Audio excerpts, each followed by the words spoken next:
그린지방이 오디오북 2025년 대한민국. 결혼은 더 이상 당연한 통과 의례가 아니었다. 그것은 선택이 아니라 능력의 문제가 되어버렸다. 청춘들은 말했다. 사랑만으로는 밥을 먹을 수 없다고. 집 한 채 없이 어떻게 아이를 낳느냐고. 통계청이 발표한 혼인율은 역대 최저에 경신했다. 청년들은 연애를, 결혼을, 출산을 포기했다. N4 세대. 포기의 숫자는 해마다 늘어났다. 그들은 계산기를 두드렸다. 전세금, 결혼비용, 육아비용. 합계를 보는 순간 절망했다. 우리 세대에게 결혼은 사치입니다. 한 청년이 방송 인터뷰에서 말했다. 카메라는 그의 텅 빈 통장 잔액을 비쳤다. 5년차 직장인, 월급 320만 원. 월세 50만 원을 제하면 생활비로 쓸 돈은 얼마 남지 않았다. 저축? 그것은 먼 나라 이야기였다. 사회학자들은 분석했다. 결혼 기피의 이유는 단순히 경제적 문제만이 아니라고. 그것은 더 깊은 곳에서 비롯된 실존적 불안이라고. 미래를 예측할 수 없는 시대. 오늘의 안정이 내일도 지속될지 장담할 수 없는 시대. 누가 감히 평생을 약속하고 새 생명을 책임질 수 있겠는가? 하지만 그 절망의 시대에도 사랑하는 사람과 함께 살고 싶다는 원초적 욕망은 사라지지 않았다. 그래서 어떤 청춘들은 불가능에 도전했다. 지영과 민준처럼. 28세 지영과 30세 민준이 처음 만난 것은 대학교 동아리방이었다. 둘 다 지방에서 올라온 흙수저였다. 민준의 아버지는 시골에서 작은 철물점을 운영했고 지영의 부모는 공장 노동자였다. 그들은 가난이라는 공통분모로 서로를 이해했다. 나는 네가 좋아. 돈이 없어도 괜찮아. 민준이 고백했을 때 지영은 웃었다.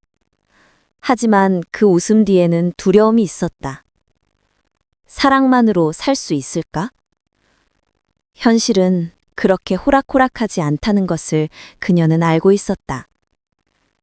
연애 3년, 민주는 중소기업에 취직했다. 초봉 3천만 원. 지영은 수십 번의 면접에서 떨어진 끝에 취업을 포기했다. 스펙이 부족합니다. 경력이 없습니다. 그녀가 들은 것은 거절뿐이었다. 어느 날 저녁 좁은 원룸에서 치킨을 시켜 먹으며 민준이 말했다. 우리 결혼하자.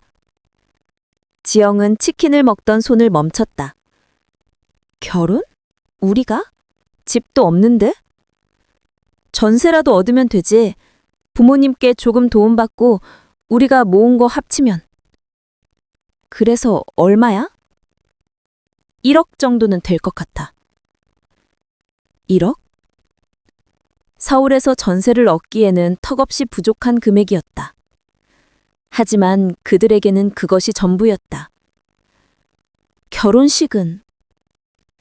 민준이 잠시 침묵했다. 작게 할까? 아니면 안 해도? 지영은 웃음이 나왔다. 쓸쓸한 웃음이었다. 결혼식도 제대로 못 올리는 결혼. 친구들에게 청첩장도 돌리지 못하는 결혼. 이것이 2025년 대한민국 흙수저들의 현실이었다. 좋아, 하자. 결혼. 지영이 말했다. 민준의 얼굴에 미소가 번졌다. 하지만 그 미소 뒤에는 불안이 숨어 있었다. 둘 다 알고 있었다. 이 결혼이 얼마나 위태로운지. 결혼 준비 과정은 전쟁이었다. 집을 구하는 것부터가 난관이었다. 부동산 중개인은 냉정했다. 1억으로는 서울에서 전세 구하기 힘들어요. 경기도 외곽으로 나가셔야죠. 그럼 출퇴근을 어떻게 해요? 그게 문제죠. 요즘 젊은 부부들 다 그래요. 집값은 오르는데 월급은 그대로니까. 그들은 한 달 동안 수십 채의 집을 봤다. 낡은 빌라, 반지하, 옥탑방 모두 형편없었다. 그러다 겨우 찾은 것이 평택의 15평 빌라였다. 전세금 1억, 역에서 도보 20분. 낡았지만 그래도 햇빛은 들었다. 여기로 할까? 민준이 물었다. 지영은 창밖을 바라봤다. 멀리 아파트 단지가 보였다. 저곳에 사는 사람들은 얼마나 행복할까? 그녀는 생각했다. 여기로 하자. 계약서를 쓰는 날, 부동산 사무소의 낡은 형광등이 깜빡였다. 지영의 손이 떨렸다. 펜을 쥔 손에서 땀이 흘렀다. 민준이 그녀의 손을 꼭 잡아줬다. 괜찮아. 우리 함께니까. 계약서에 도장을 찍는 순간 지영은 깨달았다. 결혼은 사랑의 완성이 아니라 전쟁의 시작이라는 것을. 이제부터 그들은 이 냉혹한 세상에서 살아남아야 했다. 결혼 1년 차. 명절에 친척들이 모였다. 예상했던 질문이 쏟아졌다. 아기는 언제 가질 거야? 이제 나이도 있는데 빨리 나와야지. 손주 보는 게 소원이야. 민준의 어머니가 기대에 찬 눈으로 지영을 바라봤다. 지영은 억지로 미소를 지었다. 아직은 좀 더 준비하고요. 준비? 뭘 준비해? 그냥 낳으면 되는 거지. 삼촌이 웃으며 말했다. 지영은 대답하지 못했다. 어떻게 설명할 것인가? 아이를 낳으면 그녀는 일을 그만둬야 한다는 것을, 육아 비용이 얼마나 드는지, 사교육비가 얼마나 무서운지, 대학까지 보내려면 최소 3억이 든다는 통계를. 집으로 돌아오는 차 안에서 민준이 말했다. 미안해. 엄마가 그렇게 말씀하셔서. 아니야. 당연한 얘기지. 우리가 결혼했으니까. 그런데 진짜로 우리 아이 가질 수 있을까? 지영은 대답하지 못했다. 창밖으로 아파트 단지가 지나갔다. 놀이터에서 아이들이 뛰어놀고 있었다. 저 아이들의 부모는 어떻게 살고 있을까? 그들도 우리처럼 힘들까? 그날 밤 지영은 혼자 계산기를 두드렸다. 육아비용 월 100만 원, 사교육비 월 50만 원, 대학 등록금 연 1000만 원, 민준의 월급 350만 원, 전세 대출 이자 월 40만 원, 생활비 200만 원. 계산기의 숫자는 냉정했다. 아이를 낳으면 그들은 파산했다. 아이는 사치가 되어버렸구나. 지영이 중얼거렸다. 그 순간 그녀는 깨달았다. 왜 이 나라의 출산율이 세계 최저인지, 왜 청년들이 결혼을 포기하는지. 그것은 개인의 문제가 아니라 시스템의 문제였다. 이 사회는 청년들에게 미래를 꿈꾸지 말라고 말하고 있었다. 2년은 빠르게 지나갔다. 지영은 파트타임 일을 하며 근근히 생계를 보탰다. 민주는 승진했지만 월급은 50만 원밖에 오르지 않았다. 그들의 삶은 정체되어 있었다. 어느 날 집주인에게서 편지가 왔다. 전세금 5천만 원 인상. 응하지 않으면 계약 만료 시 퇴거. 지영은 편지를 보며 몸이 굳었다. 5천만 원? 그들이 2년 동안 모은 돈을 다 합쳐도 절반밖에 안 되는 금액이었다. 이게 말이 돼? 지영이 떨리는 목소리로 말했다. 민준이 퇴근해서 편지를 보고는 한숨을 쉬었다. 대출 더 받아야겠네. 대출? 우리 이미 대출이 얼마인데. 그래도 방법이 없잖아. 나가면 갈 데가 어딨어. 지영은 화가 났다. 분노가 속에서 치밀어 올랐다. 왜 우리만 이렇게 살아야 해? 왜 우리 월급은 그대로인데 집값만 미친 듯이 오르는 거야? 이게 정상이야? 민주는 대답하지 못했다. 그도 똑같이 생각하고 있었으니까. 하지만 어쩔 수 없었다. 이것이 현실이었다. 다들 그렇게 살아. 우리도 버티는 수밖에. 다들 그렇게 산다. 그 말이 지영의 가슴에 비수처럼 꽂혔다. 그녀는 생각했다. 정말 그럴까? 모두가 이렇게 불합리한 게임에 순응하며 살아야 할까? 우리는 왜 집 한 채 때문에 평생을 빚더미에 올라앉아 살아야 할까? 그날 밤 지영은 잠을 이루지 못했다. 천장을 바라보며 생각에 잠겼다. 결혼이 이렇게 힘든 것이라면 사람들이 결혼을 포기하는 것도 당연했다. 사랑만으로는 살 수 없다. 집이 없으면 안정이 없다. 안정이 없으면 미래를 꿈꿀 수 없다. 그럼 어떻게 해야 하지? 지영이 중얼거렸다. 그 순간 그녀의 머릿속에 하나의 생각이 번개처럼 스쳤다. 게임의 룰을 바꿀 수 없다면 게임을 하는 방법을 바꿔야 해. 다음 날부터 지영은 변했다. 그녀는 도서관에 가서 부동산 관련 책을 모조리 빌렸다. 집으로 돌아와 책상 앞에 앉았다. 민준이 의아한 표정으로 물었다. 뭐 하는 거야? 공부해. 부동산. 부동산? 왜? 우리가 당하고만 있을 순 없잖아. 알아야 싸우지. 지영은 밤낮으로 공부했다. 온라인 강의를 들었다. 부동산 카페에 가입해서 정보를 수집했다. 처음에는 생소한 용어들 뿐이었다. 갭 투자, 레버리지, 경매, 공매. 하지만 점점 눈이 떠졌다. 세상에는 두 종류의 사람이 있었다. 집값 상승의 피해자와 수혜자. 그들은 지금까지 피해자였다. 하지만 수혜자가 될 수도 있었다. 레버리지. 지영이 중얼거렸다. 화면 속 강사가 열정적으로 설명했다. 여러분, 부자들은 자기 돈으로 투자하지 않습니다. 타인의 돈으로 투자합니다. 은행 대출, 전세 보증금, 이것들이 바로 레버리지입니다.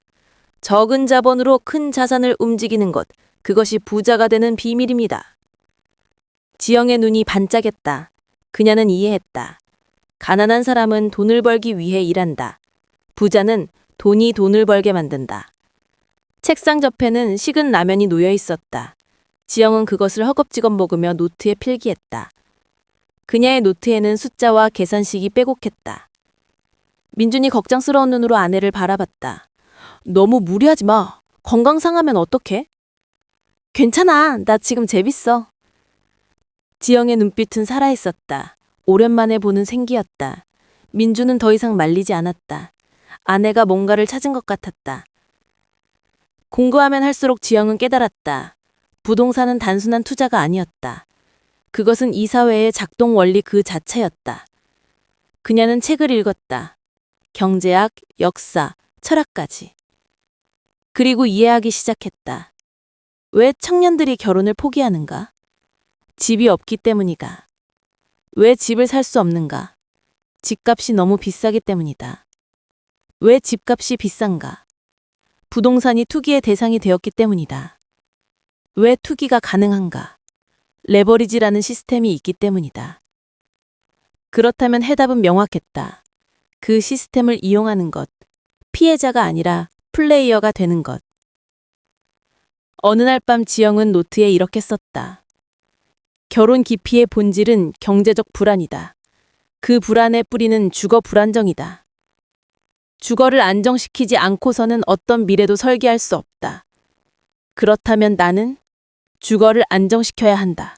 아니, 더 나아가 주거를 무기로 만들어야 한다. 민준이 그 노트를 보고 놀랐다. 너 정말 대단하다. 이런 생각까지 하고 있었어?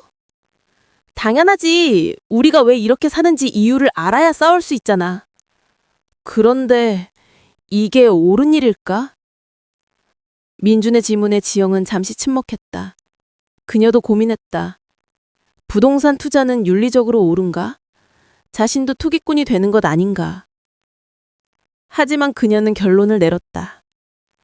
옳고 그름의 문제가 아니야. 생존의 문제지. 우리가 선택한 게 아니라 강요당한 거야. 이 게임에서 지면 우린 평생 집 없이 떠돌아다녀야 해. 아이도 낳을 수 없고 미래도 없어. 그럼 우린 어떻게 해야 해? 수능해야 해? 포기해야 해? 민주는 아무 말도 하지 못했다. 나는 싸울 거야.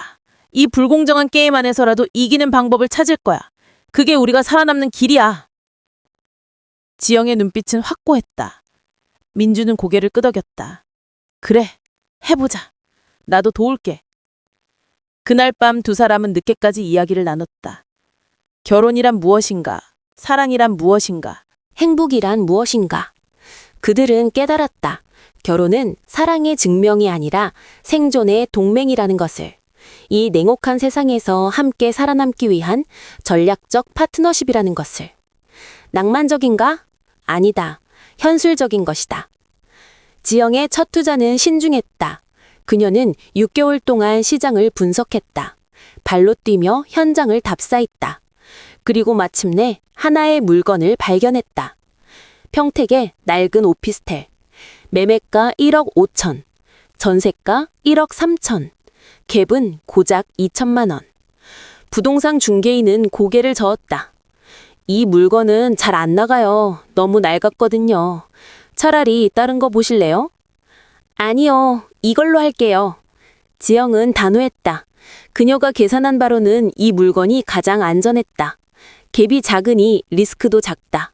전세 세입자만 구하면 자기 돈은 2천만 원만 들어간다. 그런데 세입자는 어떻게 구하실 거예요? 제가 구해놨어요. 중개인이 놀라 지영을 바라봤다. 이 젊은 여자가 보통이 아니었다. 계약서를 쓰는 날 지영의 손이 떨렸다. 하지만 이번엔 두려움이 아니라 설렘이었다. 그녀는 이제 피해자가 아니라 플레이어였다. 집으로 돌아와 민준에게 말했다. 했어, 첫 투자. 진짜? 괜찮을까? 모르지. 하지만 안 하면 영원히 모를 거야. 그날 밤 지영은 천장을 바라보며 생각했다. 이제 돌이킬 수 없다. 앞으로 나아갈 뿐이다. 첫 투자는 성공적이었다. 6개월 후 그 오피스텔의 시세가 올랐다. 1억 5천에서 1억 8천으로. 지영은 그것을 팔고 더 큰 물건을 샀다. 소형 아파트. 그 다음은 빌라. 그 다음은 상가. 2년 만에 지영은 5채의 부동산을 소유했다. 레버리지를 이용한 순환 투자. 한 채를 사면 그것을 담보로 다음 채를 사는 방식이었다. 물론 쉽지만은 않았다. 밤낮으로 시장을 분석했다. 금리 변동, 정책 변화, 지역 개발 계획, 모든 것을 공부했다. 지영의 머리는 언제나 숫자로 가득했다. 민주는 놀라움을 감추지 못했다. 당신 정말 대단해. 어떻게 이런 걸 다 알아? 공부했으니까, 절실했으니까. 3년 차, 지영은 부동산뿐 아니라 주식에도 손을 댔다. 해외 ETF, 배당주, 성장주, 분산 투자의 원칙을 지켰다. 그리고 마침내 그날이 왔다. 자산관리 앱을 열었을 때 지영은 숨이 멎는 줄 알았다. 총 자산 101245320081원 100억. 지영은 화면을 멍하니 바라봤다. 실감이 나지 않았다. 5년 전 1억 원 전세금조차 마련하기 힘들었던 그들이 이제 100억의 자산가가 되었다. 민준이 퇴근해서 그 이게 화면을 보고는 진짜야? 주저앉았다. 응, 진짜. 뭐야? 이거 다 뭐야? 정말? 민주는 말을 잇지 못했다. 눈물이 핑 돌았다. 지영도 울컥했다. 그들은 서로를 껴안았다. 우리 해냈어. 응, 해냈어. 하지만 기쁨은 오래가지 않았다. 지영은 곧 냉정해졌다. 100억은 끝이 아니라 시작이었다. 이제부터가 진짜였다. 명절. 친척들이 모였다. 분위기가 완전히 달라져 있었다. 지영아, 너 요즘 사업 잘 된다며? 진짜 대단하다. 부동산으로 그렇게 큰 돈을 벌었다니. 우리 아들도 좀 알려줘. 뭐 좀 사게. 예전에는 취직은 언제 할 거냐고 핀잔을 주던 사람들이었다. 이제는 부러움과 아부로 가득했다. 지영은 그들을 바라보며 씁쓸했다.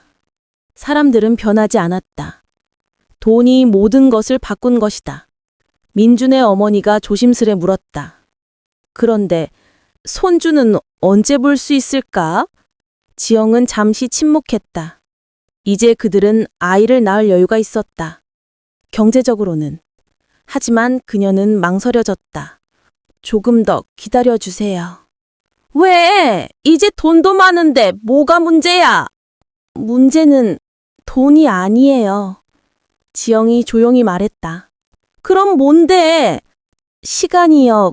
그리고 확신이요. 친척들은 이해하지 못하는 표정이었다. 하지만 지영은 설명하지 않았다. 그들은 이해할 수 없을 것이다.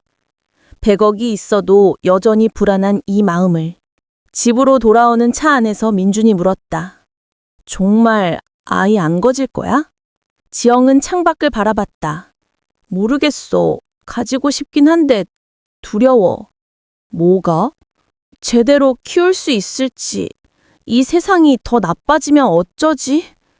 우리 아이도 우리처럼 힘들게 살면 어쩌지? 민주는 아무 말도 하지 못했다. 그도 같은 생각이었으니까. 집에 도착해서 지형은 노트북을 열었다. 뉴스 기사들이 눈에 들어왔다. 2025년 합계 출산율 0.55명, 역대 최저. 청년 10명 중 7명. 결혼 필수 아니다. 서울 아파트 중개 가격 15억 돌파. 지영은 한숨을 쉬었다. 자신은 이 게임에서 이겼다.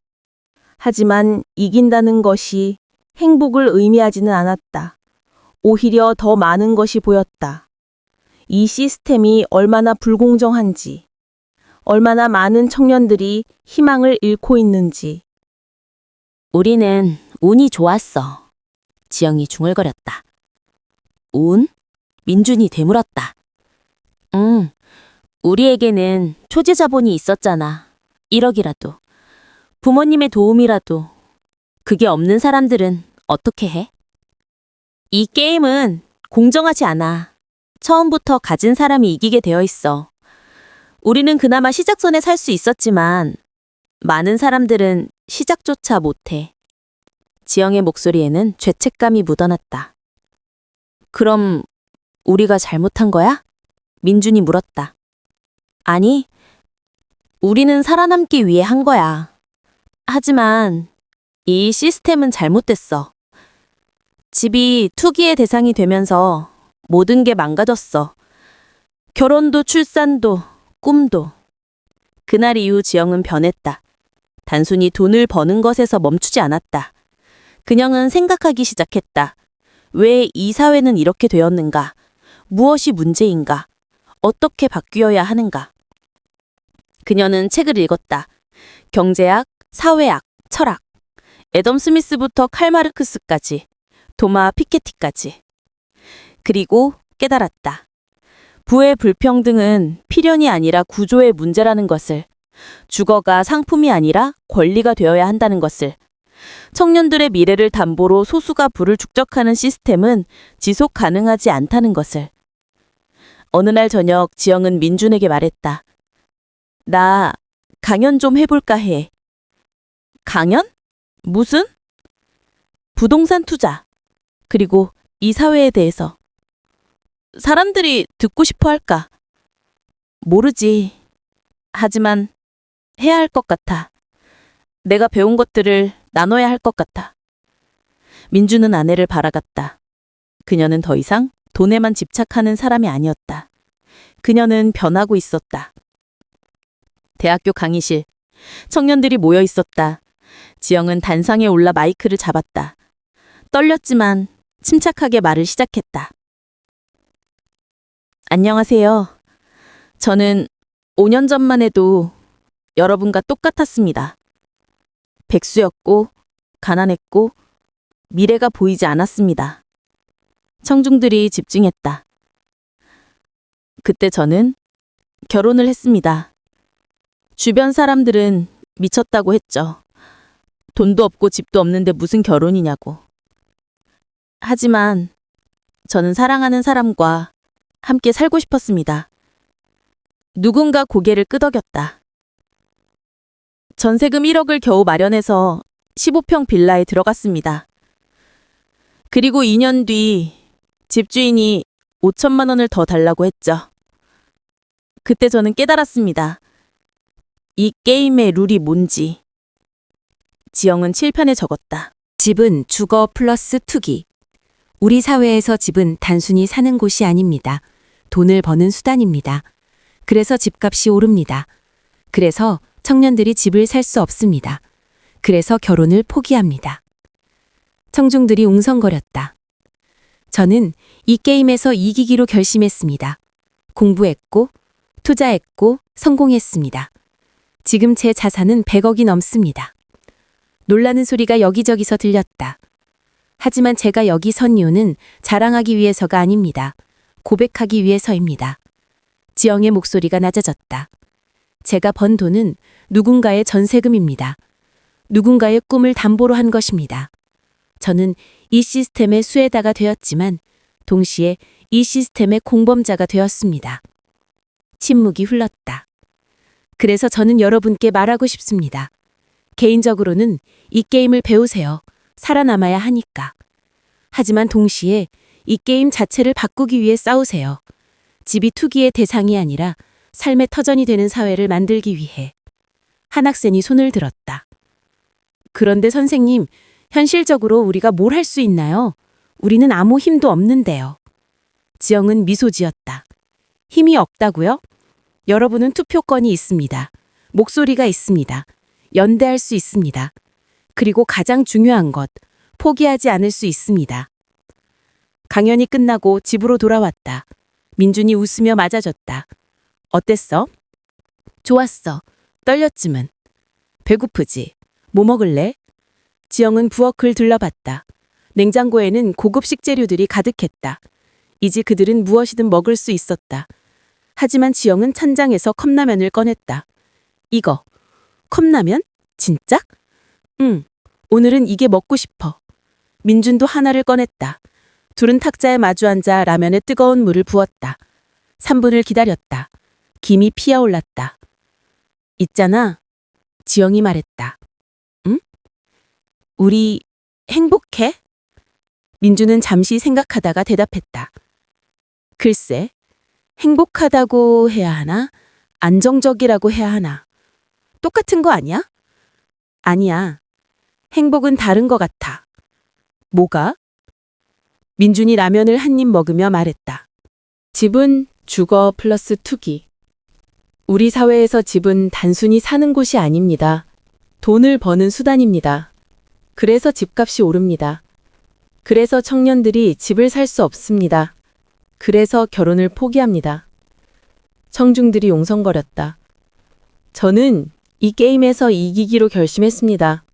공부했고, 투자했고, 성공했습니다. 지금 제 자산은 100억이 넘습니다. 행복은 이런 거 아닐까? 지금 이 순간 너랑 같이 컵라면 먹으면서 이야기하는 거. 지영은 웃었다. 맞아. 100억이 있어도 이게 제일 맛있어. 왜 그럴까? 글쎄. 아마도 이게 진짜니까. 진짜? 꾸밈없이 우리답게 사는 거. 돈이 많든 적든 변하지 않는 것. 민준이 고개를 끄덕였다. 그럼 우리 이대로 계속 살까? 이대로? 가끔 컵라면 먹고, 가끔 치킨 먹고, 그냥 평범하게. 지영은 남편을 바라봤다. 그의 얼굴에는 진심이 담겨 있었다. 좋아, 그렇게 하자. 1년 후, 지영은 임신했다. 늦은 나이에 임신이었지만 부부는 기뻤다. 이제 준비된 것 같아? 민준이 물었다. 이제는 아이에게 미안하지 않을 것 같아. 왜? 우리가 뭔가를 이뤘으니까. 아이에게 안정적인 환경을 줄 수 있으니까. 그게 다야? 지영은 고개를 저었다. 아니, 그보다 더 중요한 게 있어. 뭔데? 우리가 이 세상을 조금이나마 바꿀 수 있다는 걸 알았으니까. 민준이 아내의 배를 쓰다듬으며 말했다. 우리 아이는 행복할 수 있을까? 모르지. 하지만 우리가 노력할 거야. 이 아이가 살 세상이 지금보다 나아지도록. 지영은 재단을 설립했다. 청년 주거 안정재단. 어려운 청년들에게 저렴한 주거 공간을 제공하는 것이 목표였다. 100억 중 50억을 출연했다. 민준이 놀라며 말했다. 그렇게 많이? 우리에겐 충분히 남았어. 그리고 이게 맞는 것 같아. 왜? 우리가 받은 건 운이었어. 그 운을 나눠야 할 것 같아. 재단은 작은 규모로 시작했다. 첫 해에 10명의 청년에게 집을 제공했다. 그들은 감사 편지를 보냈다. 지영은 그 편지를 읽으며 울었다. 덕분에 결혼할 수 있게 되었습니다. 이제 아이를 가질 용기가 생겼습니다. 미래를 꿈꿀 수 있게 되었습니다. 지영은 자신이 번 돈의 진짜 가치를, 돈 자체가 아니라 돈으로 할 수 있는 일이 중요하다는 것을 깨달았다. 병원 분만실. 지영은 진통 중이었다. 민준이 그녀의 손을 꽉 잡고 있었다. 힘내 여보, 조금만 더. 아파. 알아. 근데 곧 만날 수 있어, 우리 아기. 10시간 후 아기의 울음소리가 들렸다. 지영은 기진맥진했지만 미소 지었다. 딸이에요. 의사가 말했다. 민준이 아기를 안았다. 작고 연약한 생명이었다. 얘 이름 뭐로 할까? 희망이, 지희. 지희? 이 아이가 희망이잖아. 우리 애, 그리고 이 세대에. 민주는 아기를 지영에게 건넸다. 지영이 아기를 품에 안으며 속삭였다. 희야, 엄마가 너한테 더 나은 세상을 만들어줄게. 네가 살 세상은 엄마가 살았던 세상보다 나을 거야. 약속할게. 10년 후, 2035년. 지희는 10살이 되었다. 학교에서 돌아와 물었다. 엄마, 옛날에는 사람들이 결혼을 안 했대? 응, 그랬어. 왜? 지영은 딸을 바라봤다. 어떻게 설명해야 할까? 집이 너무 비쌌거든. 그래서 결혼할 수 없었어. 지금은 많이 나아졌어. 정부가 공공주택을 많이 지었고 투기를 규제했거든. 엄마도 그 일 도왔어? 지영은 미소 지었다. 조금. 엄마는 할 수 있는 만큼 했어.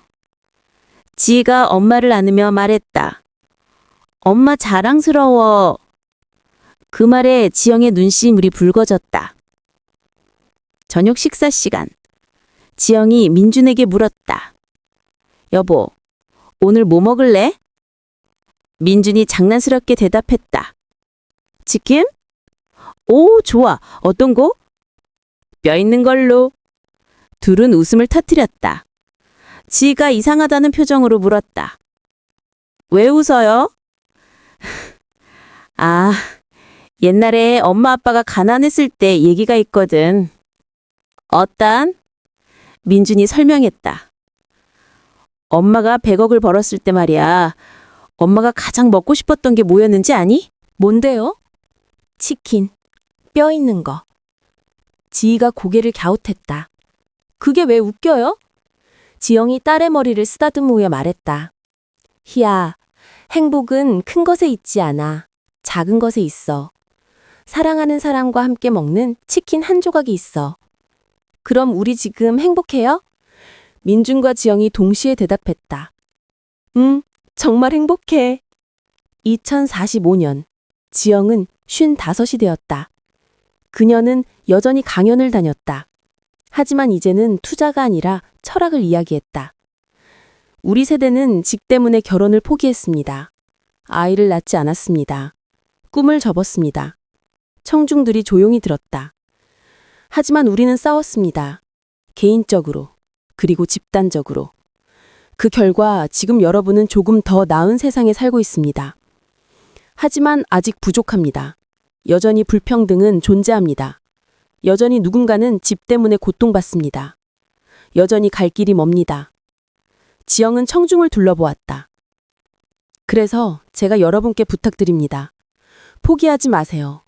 절망하지 마세요. 싸우세요. 더 나은 세상을 만들기 위해.